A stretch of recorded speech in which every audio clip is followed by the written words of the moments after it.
Hey guys, what is up and welcome to another episode of Did You Know featuring Syndra. A quick note that I will be starting to stream once again this coming Monday, so if you're interested in that, definitely stay tuned. But without any further ado, let us jump straight into her abilities. Did you know that grabbing a sphere with Syndra's W will reset its duration from the moment it is grabbed, back to the original 6 seconds?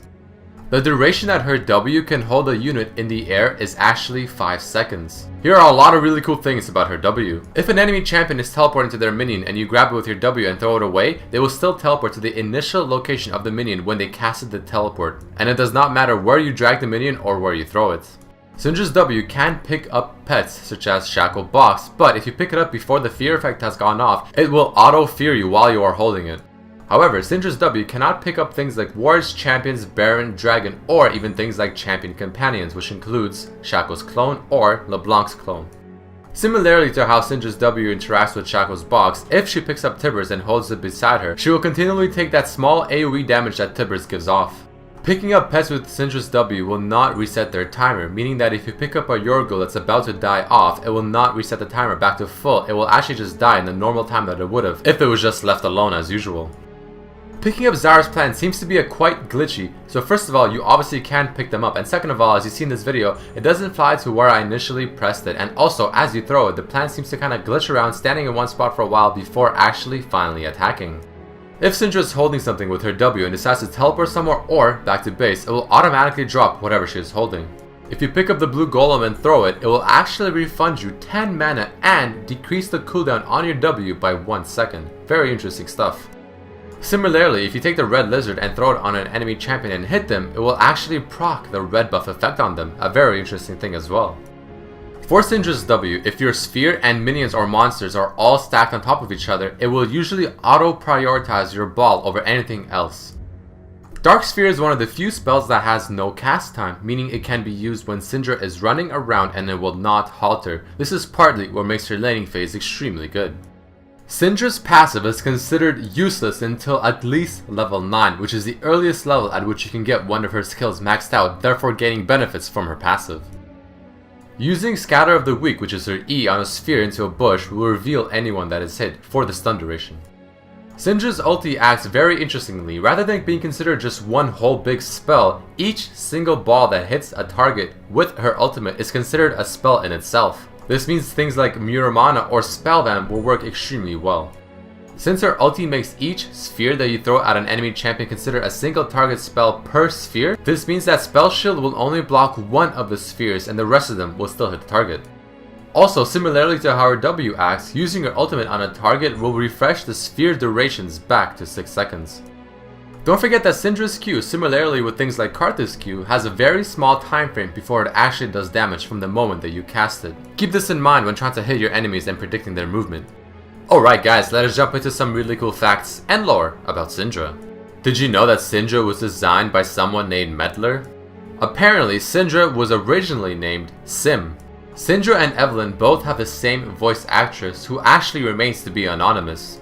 Syndra is the first champion to be able to manipulate minions and neutral minions to deal damage to the enemy champions. Her dance is based off of Girls' Generation or SNSD 's song Hoot. She is the third champion that Riot rated 100 on the difficulty scale, others being Cassiopeia, Orianna, and Draven. However, she was originally set to 90 on her release. All of Syndra's abilities, when maxed, grant an upgraded visual effect. Let's take a quick look at the differences. Her Q ability when maxed becomes darker, and also you can see that it cracks the earth whenever she casts it. Her W gains a similarly colored, larger shockwave and energy trail that follows the thrown spheres, and looks really cool. Her E ability gives her similarly colored energy waves and electric jolts when used.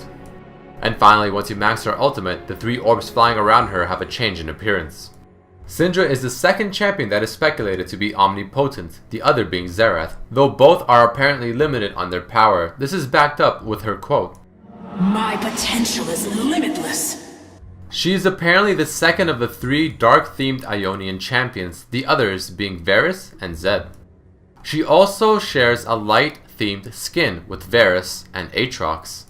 Here's some lore about Syndra. When she was young, she apparently kept growing in power drastically until she joined a remote temple due to the elders of her village being scared of her power. There, her mentor sealed her power back until she could control it, and Syndra felt the progression of herself halting and questioned the mentor why this is happening. He told her that he actually did limit her power and he would be forced to nullify her magic completely if she could not control it.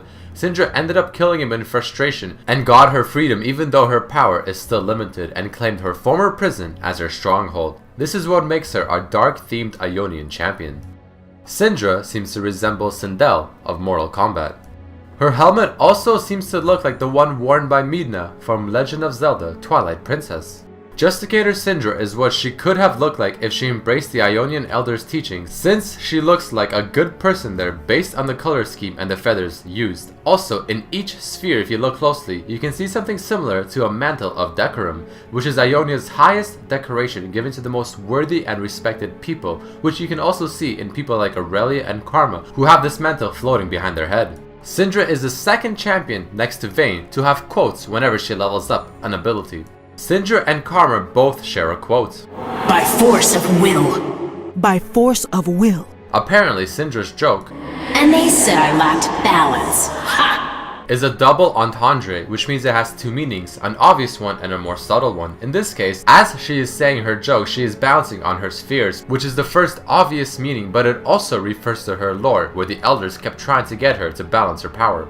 Alright guys, that unfortunately does mark the end of this episode of Did You Know featuring Syndra. If you enjoyed this episode, please don't forget to throw in a like, write a comment down below on who you want to see next, and also maybe share this with your friends. Like I mentioned at the beginning of the video, I will begin streaming once again on the Monday, and I will be preparing 4 sub wars that I will be doing with Trick2G, so if you're interested in that, definitely tune in to the stream, subscribe, and in about a week or two I will begin sub wars, and everyone that's subscribed to me on Twitch will be able to participate. But once again, I hope you guys enjoyed this, and I hope to see you next time. Peace.